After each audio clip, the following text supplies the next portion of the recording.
the U.S. won't be responsible for the security situation in Iraq. Let's bring in now retired four-star General Wesley Clark, who's the former Supreme Allied Commander of NATO. Welcome, sir. Great to have you here on the program. Thank you, Uma. The president saying we are not responsible for Iraq's security and believes that a 60-country coalition will be, in his words, slowly push back ISIL out of Iraq. But isn't that the problem when you talk about doing this slowly, since we are witnessing the terrorists bring down key cities like Ramadi and Mosul and slaughtering thousands as we speak? Isn't the 60-nation coalition simply a symbol and one that is really not doing much to wipe out ISIS? Because, in fact, if they were all engaged, ISIS wouldn't nearly be as successful as it is right now. Well, there's no question that time is moving very quickly against the United States in this mission. But Uma, Americans have to understand that this is a struggle for regional dominance between Iran and Shia Islam on one hand, and Turkey, Saudi Arabia, and Sunni Islam on the other. ISIL is a tool of the Sunni powers. It's more than a terrorist state. It's a geostrategic force. It's there as a blocker between Iraq and Bashar Assad in Syria. It's there so that Iran can't have an easy ride through Iraq into Syria and on into the Mediterranean.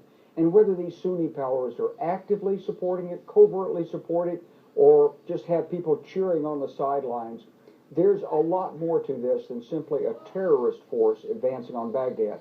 So the United States is deep into the geostrategic power politics of the region. And that's what makes it so complicated.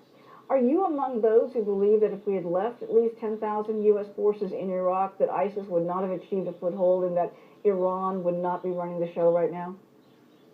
Well, I don't think that would have actually done the trick, because what happened was that Iran wanted the United States out. There was always going to be pressure, and even if President Obama had given in on the status of forces agreement and said, okay, you can try American forces in Iraqi courts and do whatever you want to them, Iran would have created some other pretext. Maliki, the prime minister, was in Iran's pocket. And it was a hard thing for us to admit that, but that's in actuality what happened. ISIL emerged as a result of fighting and money and weapons going on in Syria. They pulled together Ba'athist leaders.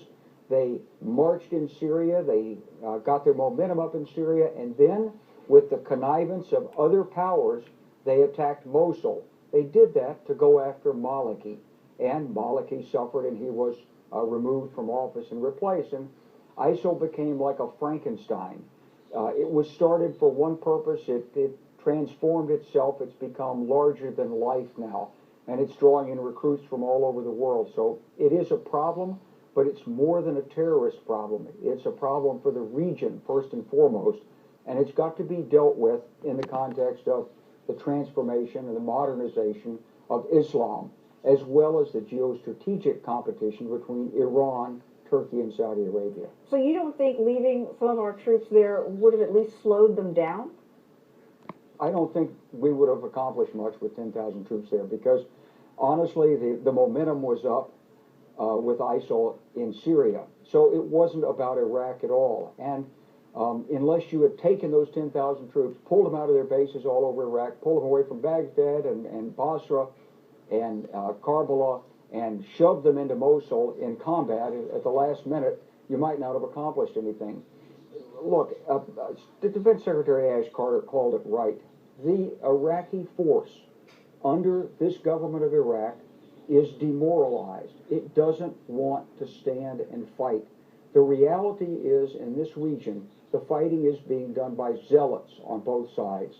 Sunni zealots like ISIS and Al-Qaeda on the Arabian Peninsula, and Shia zealots like Hezbollah. And that's who's doing the fighting. Ordinary people are trying to get out of the way.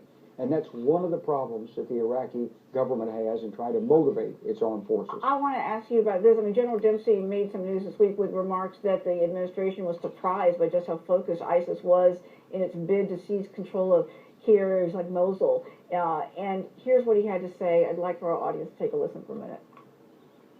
because, of course, so look, there were several things that surprised us about ISIL. The degree to